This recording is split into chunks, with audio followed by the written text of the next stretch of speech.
لهم قولا ميسورا ولا تجعل يدك مغلولة إلى عنقك ولا تبسطها كل البسط كان خطأ كبيرا ولا تقربوا الزنا إنه كان فاحشة وساء سبيلا. یہ سورہ بنی اسرائیل کی آیت نمبر 26 سے آیت نمبر 32 تک میں نے تلاوت کی ہے. اس سے پہلے اللہ تبارک و تعالیٰ نے اس صورت میں والدین کے ساتھ حسن سلوک کرنے کا حکم دیا تھا. اب یہاں کچھ اور حقداروں کے حقوق ادا کرنے کی تاکید فرمائی گئی ہے اور کچھ مزید احکام شریعت کے ارشاد فرمائے گئے ہیں. ان آیات کا ترجمہ یہ ہے اور رشتہ داروں کو اس کا حق دو اور مسکین اور مسافر کو اور اپنے مال کو بیہودہ کاموں میں نہ اڑاؤ. یقین جانو کہ جو لوگ بیہودہ کاموں میں مال اڑاتے ہیں وہ شیطان کے بھائی ہیں اور شیطان اپنے پروردگار کا بڑا ناشکرا ہے. اور اگر کبھی تمہیں ان رشتہ داروں، مسکینوں، مسافروں سے اس لیے منہ پھیرنا پڑے کہ تمہیں اللہ کی متوقع رحمت کا انتظار ہو تو ایسے میں ان کے ساتھ نرمی سے بات کر لیا کرو. اور نہ تو ایسے کنجوس بنو کہ اپنے ہاتھ کو گردن سے باندھ کر رکھو اور نہ ایسے فضول خرچ کہ ہاتھ کو بالکل ہی کھلا چھوڑ دو جس کے نتیجے میں تمہیں قابل ملامت اور قلاش ہو کر بیٹھنا پڑے. حقیقت یہ ہے کہ تمہارا رب جس کے لیے چاہتا ہے رزق میں وسعت عطا فرما دیتا ہے اور جس کے لیے چاہتا ہے تنگی پیدا کر دیتا ہے. یقین رکھو کہ وہ اپنے بندوں کے حالات سے اچھی طرح باخبر ہے، انہیں پوری طرح دیکھ رہا ہے. اور اپنی اولاد کو مفلسی کے اندیشے سے قتل نہ کرو، ہم ان کو بھی رزق دیتے ہیں اور تم کو بھی، بے شک ان کا قتل کرنا بڑا بھاری گناہ ہے. اور زنا کے پاس بھی نہ پھٹکو، وہ یقینی طور پر بڑی بے حیائی اور بے راہ ربی ہے. جیسا میں نے عرض کیا کہ پہلے والدین کا حق بیان فرمایا گیا تھا، اب والدین کے علاوہ دوسرے رشتہ داروں کا حکم ہے کہ وآتی ذی القربی حقہ، رشتہ داروں کو ان کا حق دو. رشتہ داروں کا حق کیا ہے اس کی تفصیل قرآن کریم نے یہاں بیان نہیں فرمائی، صرف اتنا فرما دیا کہ اس کا حق، رشتہ داروں کا حق ادا کرو. اس میں ایک حق تو وہ ہے جو عمومی نوعیت کا ہے کہ ان کے ساتھ حسن سلوک کیا جائے، ان کے ساتھ اپنا میل جول رکھا جائے، ان کے حالات کو معلوم کرتا رہے انسان، اور اگر کسی کو ضرورت پیش آئے کسی مدد کی تو وہ مدد کرے. یہ تو عمومی نوعیت کے حقوق ہیں. اور اقربا یعنی رشتہ داروں کے اس حق کو ہر انسان کو چاہیے کہ وہ ان کی کا اہتمام کرے. اور اس میں خاص طور پر یہ بات بھی داخل ہے کہ اگر اپنے رشتہ داروں میں کوئی غریب ہے اور مدد کا محتاج ہے تو اپنے رشتہ داروں کو کی مدد کرنا، مالی مدد کرنا یا جانی مدد کرنا، یہ انسان کے لیے بہت بڑے اجر و ثواب کا سبب ہے. اور اس کو اگر کوئی غریب ہے رشتہ داروں میں اور مستحق زکوٰۃ بھی ہے تو اس کو زکوٰۃ بھی دی جا سکتی ہے. زکوٰۃ کا حکم یہ ہے کہ صرف بیٹا اپنے باپ کو نہیں دے سکتا، اپنے باپ یا ماں کو نہیں دے سکتا، اور ماں باپ اپنے بیٹے کو نہیں دے سکتے. شوہر بیوی کو نہیں دے سکتا، بیوی شوہر کو نہیں دے سکتی زکوٰۃ، لیکن باقی سارے رشتہ داروں کو زکوٰۃ دی جا سکتی ہے. بھائی کو دی جا سکتی ہے، بہن کو دی جا سکتی ہے، چچا کو دی جا سکتی ہے، ماموں کو دی جا سکتی ہے، خالہ کو دی جا سکتی ہے. بلکہ ان کو زکوٰۃ دینے میں دوہرا ثواب ہے، ایک زکوٰۃ کا ثواب، دوسرے ان کے ساتھ صلہ رحمی کا ثواب. دوسرے رشتہ داروں کا بعض اوقات یہ حق بھی ہو جاتا ہے کہ جو اپنے محرم رشتہ دار ہیں، ان محرم رشتہ داروں میں اگر کوئی شخص غریب ہو اور کمائی کے لائق نہ ہو، بوڑھا ہو گیا، کمائی کے لائق نہیں ہے، اپاہج ہو گیا، کمائی کے لائق نہیں ہے، تو اس کو بھی، اس کی مدد کرنا بھی ہمارے حنفی مسلک میں واجب ہے. جیسے اگر بیٹے باپ ہے وہ بوڑھا ہو گیا تو اس کا نفقہ دینا بیٹے پر واجب ہے. اسی طرح اگر کوئی بھائی اپاہج ہو گیا، کمائی کرنے کے قابل نہیں ہے، تو پھر اس کو بھی دینا واجب ہے. اور قرآن کریم نے ایک مختصر جملے میں یہ بات بیان فرمائی، وعلی الوارث مثل ذلک،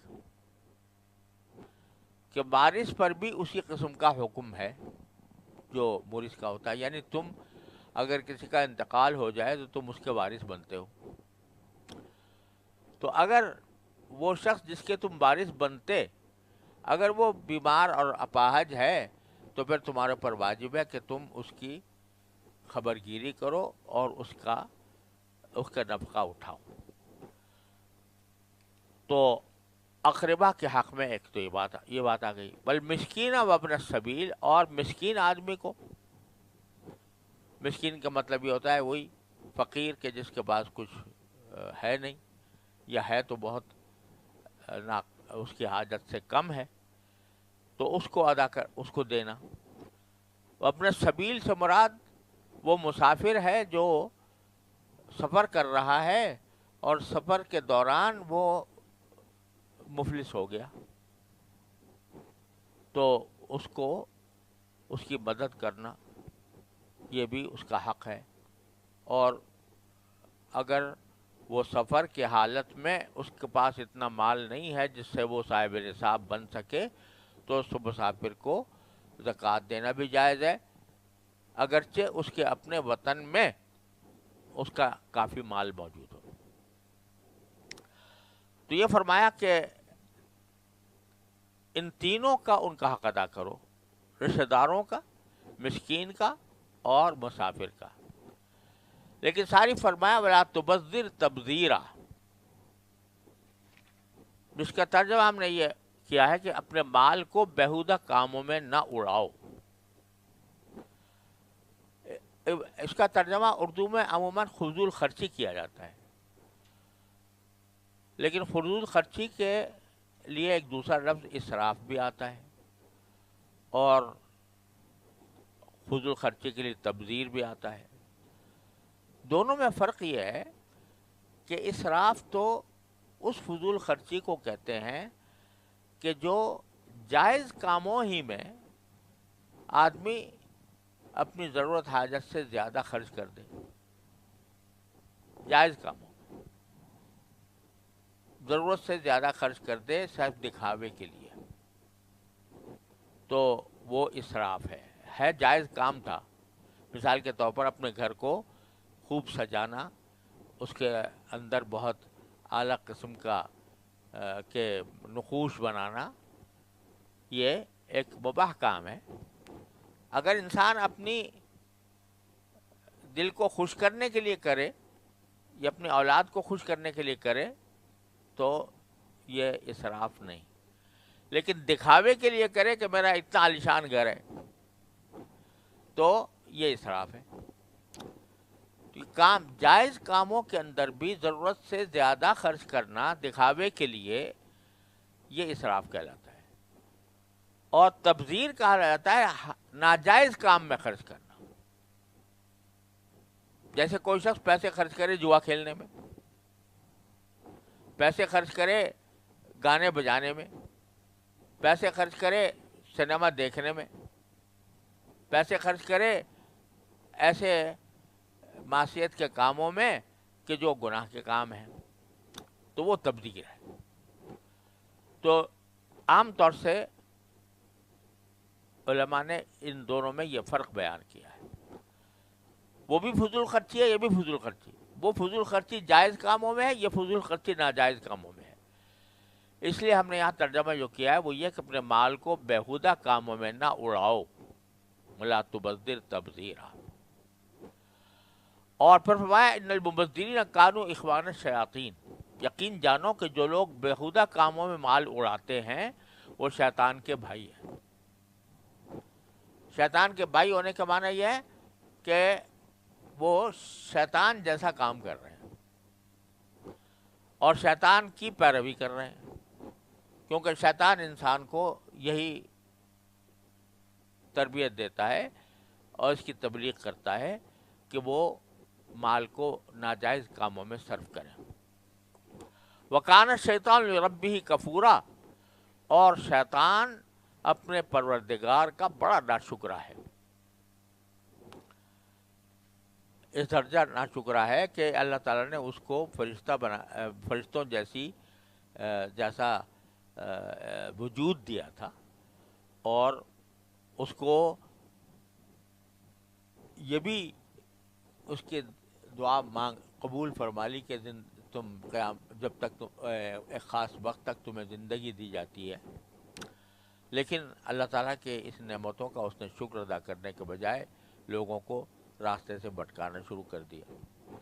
تو ایسے ہی اگر کوئی شخص اپنا مال فضول کاموں میں، ناجائز کاموں میں صرف کرتا ہے، تو مال تو اللہ تعالیٰ کی دی ہوئی نعمت ہے، اس کو جگہ جگہ قرآن نے فضل سے تعبیر کیا ہے، اور اس نعمت کو انسان اللہ کی معصیت میں اور گناہ میں صرف کر رہا ہے. اس سے بڑی ناشکری اور کیا ہوگی. آگے پھر یہ تلقین فرمائی گئی ہے کہ اگر کسی شخص کے پاس کوئی ایسا شخص آیا جو محتاج ہے، ضرورت مند ہے، اور وہ آپ سے مدد چاہ رہا ہے، تو آپ مدد کرنا چاہتے ہو لیکن آپ کے پاس پیسے ہی نہیں، آپ کے پاس ابھی تک کوئی ایسی چیز نہیں ہے کہ جس کے ذریعے تم اس کی مدد کر سکو. تو اس وقت تمہیں کیا کرنا چاہیے؟ قرآن یہ کہتا ہے کہ ایسی صورت میں ان سے نرمی سے بات کر لیا کرو کہ بھئی اس وقت میں میرے پاس گنجائش نہیں ہے، معاف کرنا. جھڑکو نہیں ان کو. تو اس کو تعبیر کیا قرآن کریم نے اس طرح کہ وہ اما تعرضن عنہم، اور اگر کبھی تمہیں ان لوگوں سے جن کا ذکر پیچھے آیا ہے، رشتہ دار، مسکین اور مسافر، ان سے منہ پھیرنا پڑے. منہ پھیرنا پڑے کا معنی یہ ہے کہ اس کی جو خواہش ہے وہ پوری نہ کی جائے. کیوں نہ کرنا پڑے؟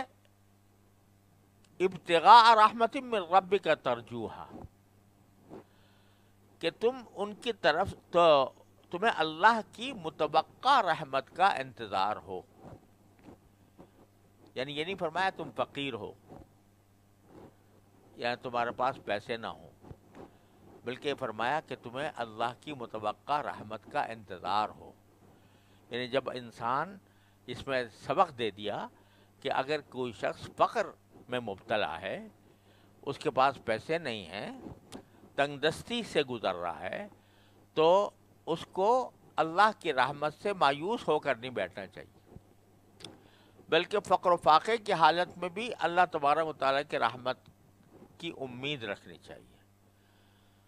تو یہ کہنا تو یہ مقصود تھا کہ تم ان سے منہ اس لیے پھیر رہے ہو کہ تمہارے پاس پیسے نہیں ہیں، تمہارے پاس گنجائش نہیں ہے.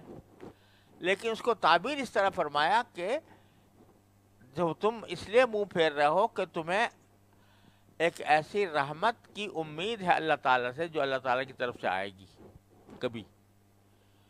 تو اس میں یہ سبق دے دیا کہ اگر کوئی شخص تنگ دست ہے تو اس کو بھی مایوس ہو کر نہ بیٹھنا چاہیے، یہ سوچنا چاہیے کہ اللہ تعالیٰ کی رحمت کا مجھے انتظار ہے اور کسی وقت وہ رحمت آئے گی. تو اگر اس صورت میں ہو تو ان سے فقل لہم قول میسورا، تو ان سے تم نرمی سے بات کر لیا کرو. دوسری جگہ بھی قرآن کریم میں فرمایا اما السائل فلا تنہر، یعنی سوال کرنے والے کو جھڑکو نہیں. کوئی اگر پیسے ہیں دینے کے لیے تو دے دو، اور اگر اتنے پیسے نہیں ہیں کہ جس سے تم اس کی حاجت پوری کر سکو تو کم از کم اس کو نرمی سے، محبت سے اس کے سامنے یہ بات کہہ دو کہ بھئی میرے پاس اس وقت گنجائش نہیں ہے، میں اس وقت یہ آپ کی مدد نہیں کر سکتا. کوئی سخت کلامی نہ کرو، جھڑکو نہیں. ولا تجعل يدك مغلولة الى عنقك ولا تبسطها كل البسط. آگے یہ ہدایت عطا فرمائی ہے کہ انسان کو اپنا مال خرچ کرنے میں کیا رویہ اختیار کرنا چاہیے. چاہے وہ خرچ کرنا کسی کی مدد کے لیے ہو یا خود اپنے اخراجات کے لیے ہو، تو اس میں یہ سکھایا گیا ہے کہ نہ تو بالکل کنجوس ہو کر بیٹھو کہ ضرورت کے موقع پر بھی خرچ کرنے کے لیے تیار نہیں، اور نہ ایسا ہاتھ کھلا رکھو کہ زیادہ سے زیادہ مال جو ہے وہ تمہارے پاس سے چلا جائے اور ایسی جگہ پر اڑا دو کہ پھر آگے تمہارے لیے دشواری پیش آ جائے. تو اس بات کو تعبیر فرمایا کہ تم نہ تو بخیل بنو اور نہ فضول خرچ بنو. اس کو تعبیر اس طرح فرمایا ہے کہ وَلَا تَجْعَلْ يَدَكَ مَغْلُولَةً إِلَىٰ عُنُقِكَ، اور نہ تم اپنے ہاتھ کو گردن سے باندھ کر رکھو. یہ کنایا ہے، ہاتھ کو گردن سے باندھ کر رکھنا یہ کنایا ہے اس بات کا کہ خرچ ہی نہیں کرتا آدمی. ضرورت مند ہے، بیوی بچوں کا حق ہے، ان کو کھانا کھلانا ہے، مگر وہ پیسے خرچ کرنے کے لیے تیار نہیں. تفریط ہے بخل کہ جہاں خرچ کرنا چاہیے وہاں پر انسان خرچ نہیں کر رہا. اور افراط ہے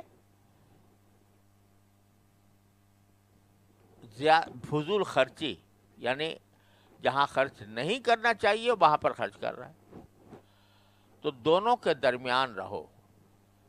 کیوں؟ اس لیے کہ اگر تم بہت زیادہ ضرورت سے زیادہ خرچ کرو گے تو کیا ہوگا؟ فَتَقْعُدَ مَلُومًا مَحْسُورًا، تم بیٹھ رہو گے اس حالت میں کہ تم قابل ملامت ہوگے اور قلاش ہو کر بیٹھ جاؤ گے.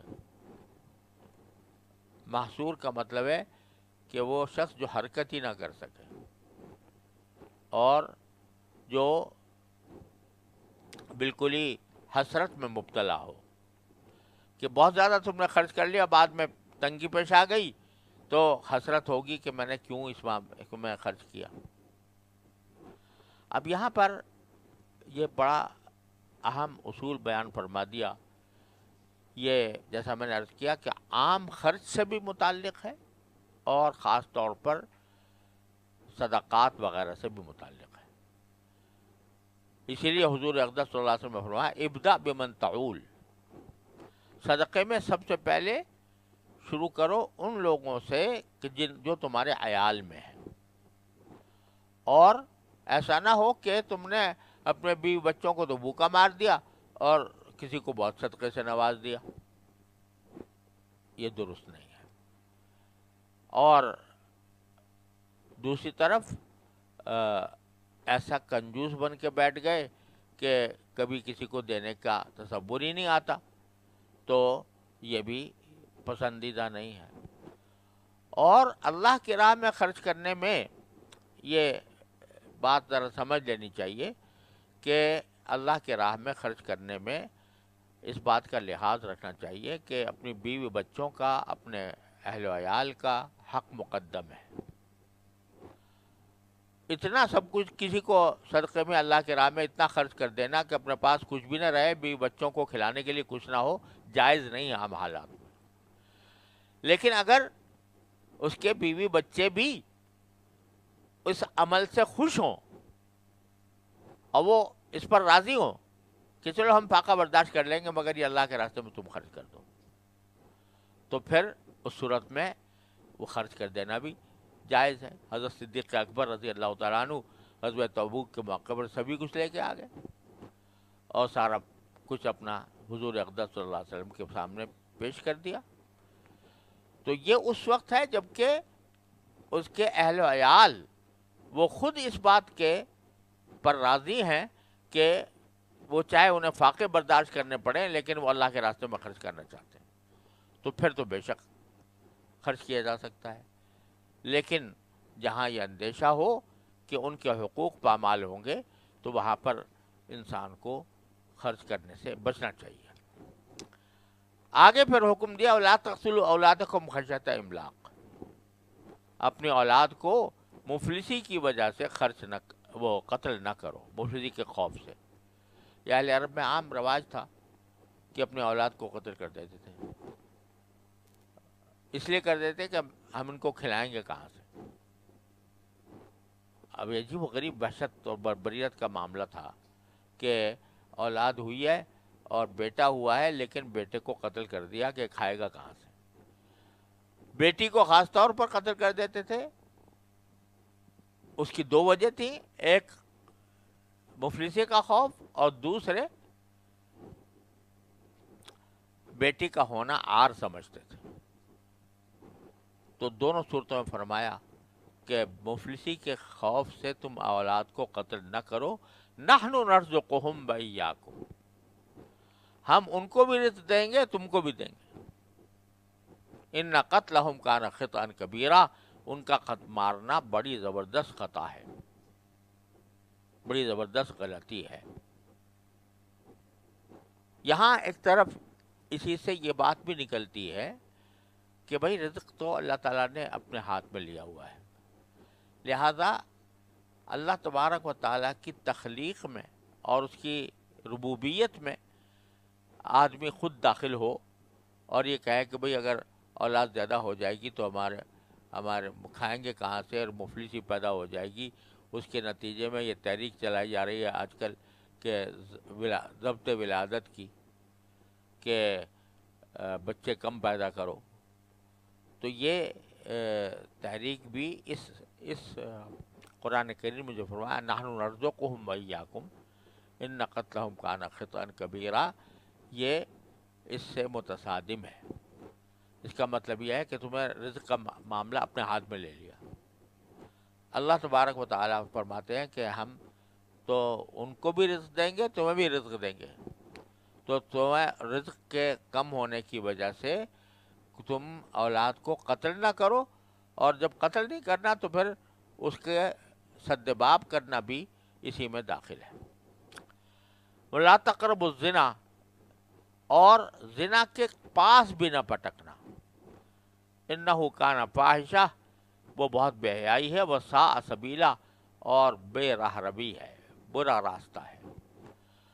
یہاں الفاظ استعمال کیا کہ زنا کے قریب بھی مت پھٹکنا، اور قریب یعنی زنا کرنا تو ہے ہی حرام، لیکن اللہ بچائے اس کے قریب جانا بھی منع کیا گیا ہے، اور اس کے لیے متعدد احکام دیے گئے ہیں زنا سے بچ کے قریب نہ جانے کے لیے، کہ غیر محرم کو لذت لینے کی غرض سے دیکھنا بھی ناجائز ہے،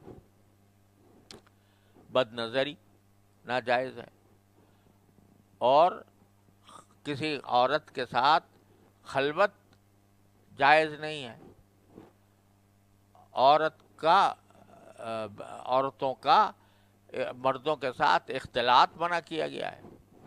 یہ سب اسی لیے ہے تاکہ زنا کے قریب جانے کے جو راستے ہیں وہ بند ہو جائیں. وصلی اللہ تعالی علی خیر خلقہ سیدنا محمد. اللہم صلی